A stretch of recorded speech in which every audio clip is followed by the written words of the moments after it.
Hey, salut et bienvenue à cet épisode de Laisse Mad dire. Je m'appelle Mad et j'espère vous divertir un peu tout en vous parlant de trucs que je trouve cool, qu'ils soient scientifiques, artistiques ou sous le thème de la croissance personnelle. Aujourd'hui, je vais commencer par une expression que j'ai beaucoup aimée en lisant The Last Lecture de Randy Pausch. On ne peut pas changer les cartes qui nous ont été données, juste notre façon de les jouer. Et oui, je le sais, c'est vraiment pas juste s'il y en a qui commencent avec une straight flush royale, puis d'autres ont juste une paire de 2 de pique dans leurs mains. Mais bon, c'est ça la vie. Les cartes sont une métaphore pour représenter notre inné et nos acquis. L'inné, c'est notre génétique là, qui définit les limites de nos capacités, puis nos acquis, eux, sont les effets de l'environnement dans lequel on a évolué. Donc, ces cartes ont façonné qui on est devenu aujourd'hui.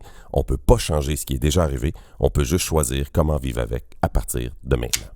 Une chose que j'ai réalisée pendant ma carrière en informatique, c'est qu'il y a juste 3 leviers avec lesquels on peut jouer. Et non, c'est pas l'accélérateur, le frein puis l'embrayage. Une chance, parce qu'il y a peu de jeunes qui savent quoi faire avec une transmission manuelle.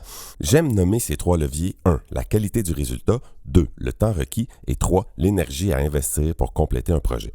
La qualité du résultat et le temps requis sont probablement assez clairs pour tout le monde, mais l'énergie à investir l'est peut-être moins. La plupart du temps, c'est le nombre de personnes à impliquer et la qualité de leur carte ou l'argent à dépenser pour compléter un projet à temps et avec le résultat voulu. Le temps et l'énergie se trouvent d'un côté d'une balance et de l'autre, on a la qualité du résultat. Si on veut ajouter de la qualité, va falloir ajouter du temps ou de l'énergie. Et si on veut arriver à un résultat de même qualité en moins de temps, on n'aura pas le choix. Il va falloir investir plus d'énergie, que ce soit plus d'argent, plus de monde ou du monde avec des meilleures cartes. Les poids du temps, de l'énergie et la qualité du résultat varient beaucoup d'un projet à l'autre. Certains projets vont nécessiter beaucoup plus d'énergie pour une journée de moins, quand d'autres vont en demander un peu moins. Ce qui est certain, c'est que quand on est confiant que notre balance est au bon niveau, si on veut changer un levier, il va falloir changer au moins un des 2 autres leviers. Ce qui est plus compliqué, c'est de trouver les bons changements pour revenir à niveau. Mais le pire, c'est quand on nous demande de faire plus avec moins ou de réduire les échéanciers sans réduire la qualité ni investir plus d'énergie. Alors, il faut apprendre à dire non à ce genre de requête avec les arguments appropriés pour justifier notre désaccord. Plus de qualité veut dire plus de temps ou plus d'investissement. Moins de temps veut dire plus d'investissement ou moins de qualité. C'est immuable. On ne peut pas s'en sortir. Certains essaieront de vous dire qu'il s'agit juste de travailler mieux, mais ça aussi, c'est un investissement.